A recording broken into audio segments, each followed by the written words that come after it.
Good afternoon, Cross Timbers. Today is Thursday, April 1st, 2021, and I am Ashley Cassidy. Tarleton's final football game, overcrowded migrant facilities, spoiled COVID vaccines, and more coming up next on Texan TV.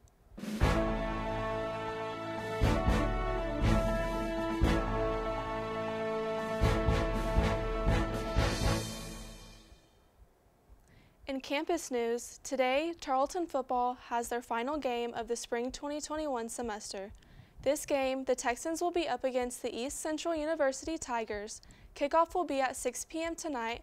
However, this isn't an ordinary game. It's a special one due to it being dedicated to military appreciation. The Corps of Cadets will be hosting a pre-game barbecue for all Tarleton veterans prior to kickoff from 2:30 to 3 p.m. That will be over at the Texan Club covered area at the south end of the Memorial Stadium.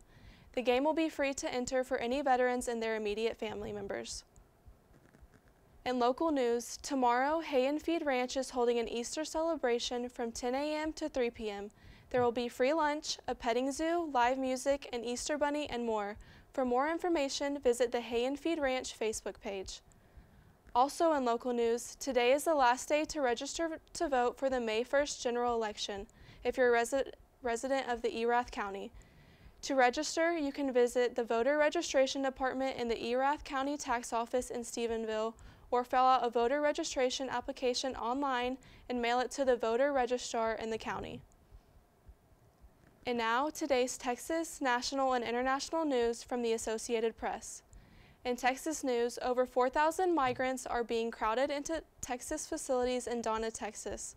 Custom and Border Protection's main child processing center is made up of white tents with plastic walls and is holding thousands of migrants, with over 3,000 of them being children who traveled to the border alone.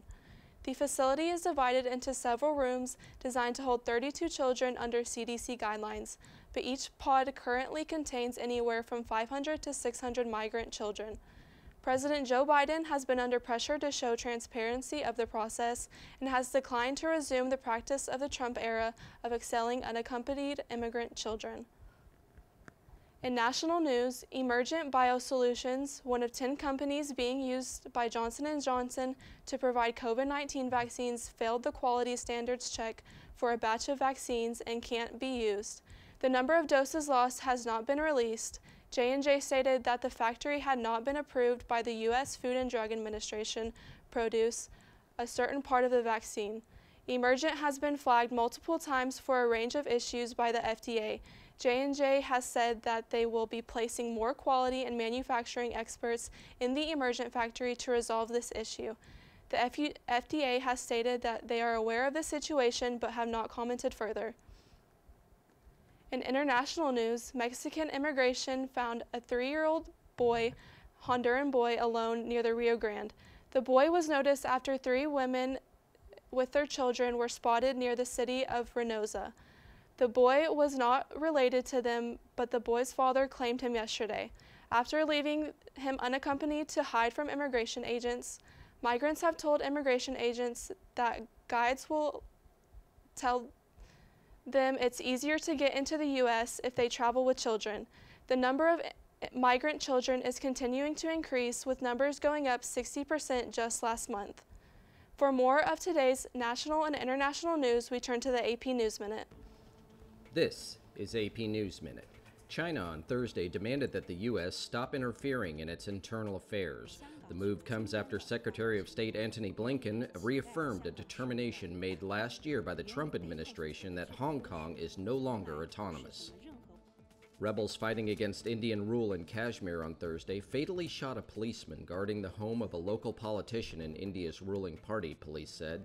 Bharatiya Janata Party said the politician was unhurt and condemned the brutal attack. Faced with a surge in COVID-19 cases, parents and teachers in a southern Paris suburb welcomed announcements that schools were to close on Friday and for 3 weeks. French President Emmanuel Macron said all children will get online teaching next week, then will go on vacation for 2 weeks. And Pope Francis began Holy Thursday in his series of Easter week events with the annual Chrism Mass in St. Peter's Basilica. There, the Pope blessed the oil which will be used in the parishes of Rome throughout the year. Ron Harris, Associated Press, with AP News Minute. In sports, NCAA President Mark Emmert is planning on meeting with a group of basketball players who use the hashtag #NotNCAA at the start of the March Madness basketball tournament. This began with protesting the rules that ban of college athletes from earning money from their names, image, and likeness.